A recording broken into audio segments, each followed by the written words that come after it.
Good day, ladies and gentlemen. You're welcome to EnergyHub TV, an offshoot of EnergyHubNG.com, where we share the latest in the energy industry. And of course, remember to subscribe, like, and share our content. If you're looking for the latest products, latest deals, and the best trends from the energy industry, all you have to do is just get to EnergyHubNG.com, sign up, and get started.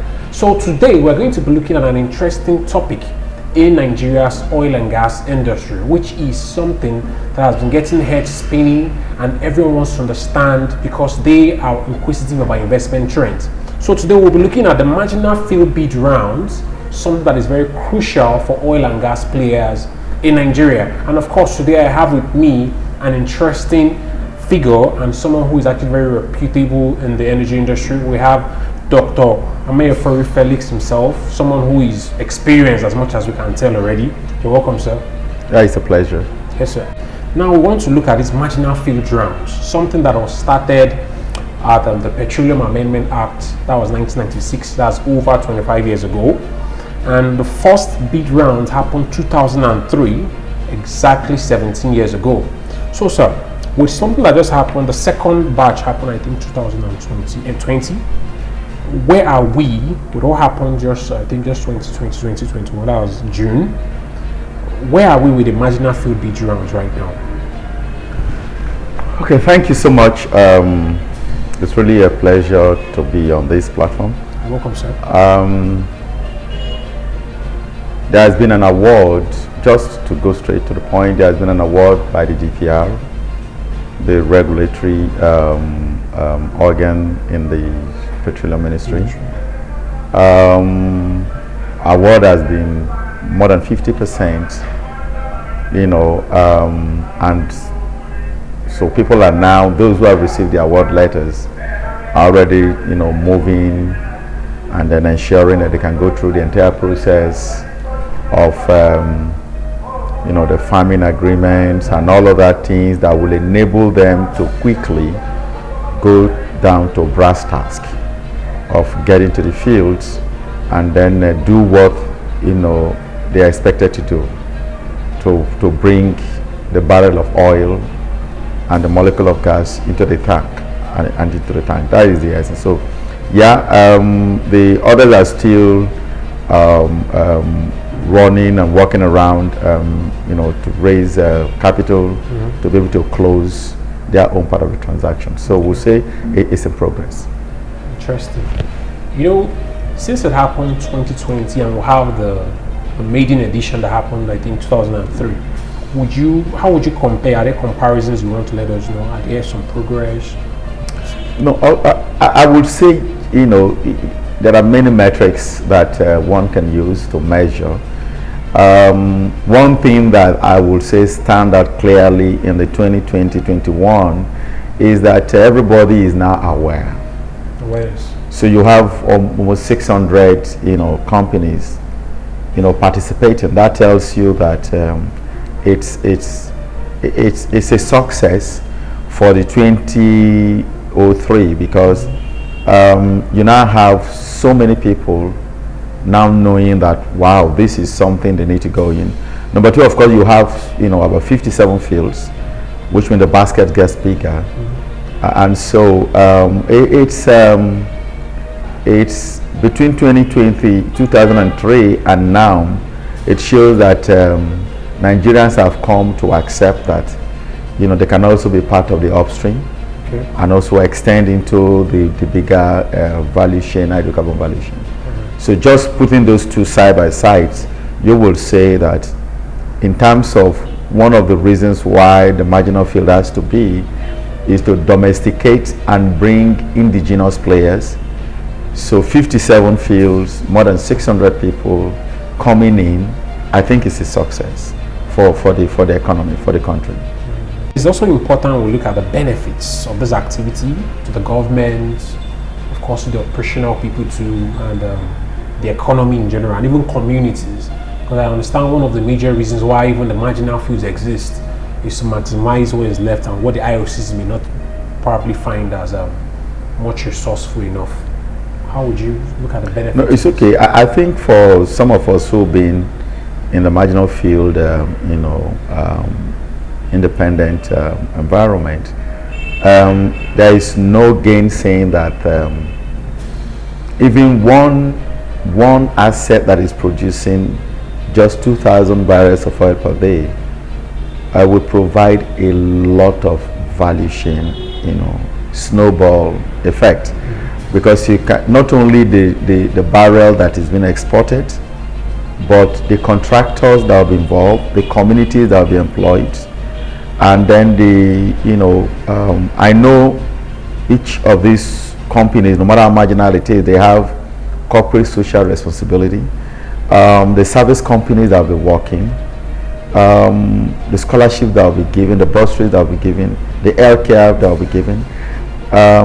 So so you can imagine if you have, of the 57, if you have just 30 of them become productive, and if the 30 is making 2,000-3,000 barrels, you can aggregate that, and so the marginal field, if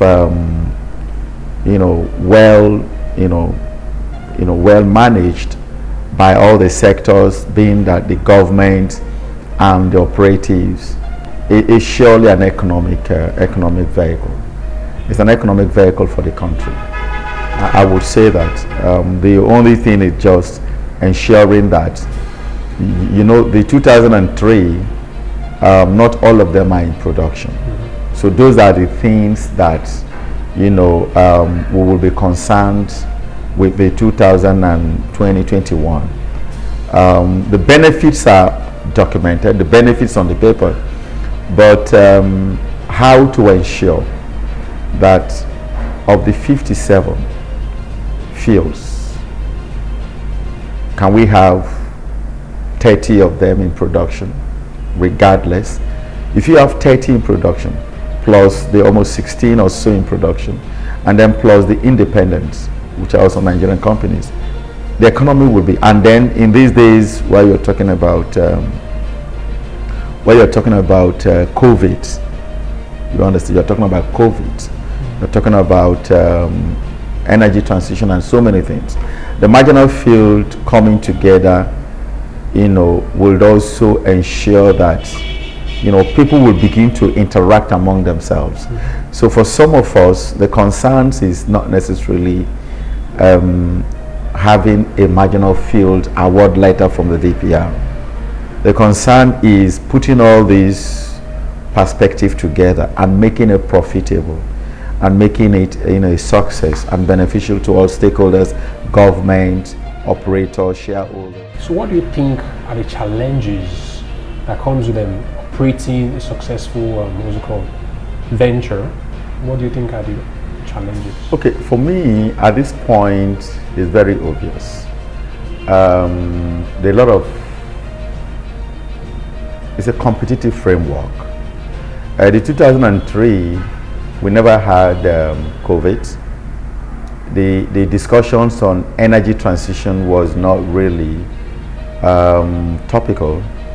The world was not turned upside down the way it is in terms of climate, weather, and all that. We see it every day. It's becoming terrifying. And then the discussions of transiting from fossil fuel, which is predominantly hydrocarbon or crude oil, and of course gas is cleaner, but then wasn't really on the forefront of 2003. And even then they had issues. They had issues of funding. Nigeria presently wasn't, as of then, we had security issues, but it was not very copious, it was not all over. And so the cost challenge this 2020 and 21 had was funding, and it's still funding, and it will still continue to be funding, because one, the investment climate have changed. People globally, investment institutions, banks are beginning to worry about, of course in Europe, and they are shifting investment away from hydrocarbon to renewables. So you really need to do a lot of work to be able to attract funding. The magnitude that would kickstart the 2020 marginal field operations. Two is that, of course, security is becoming or has become an issue in the country, and then it's also part of the country risk that the country is sharing, which means even besides the energy transition, people are beginning to worry, how safe is my investment in the country? So there's a lot of work for this new season. It's not just taking an award letter and running how we did in 2003. Now you have to have really a think tank. How do I go around all of these investment challenges? How do I attract funds? How do I attract the right people to invest?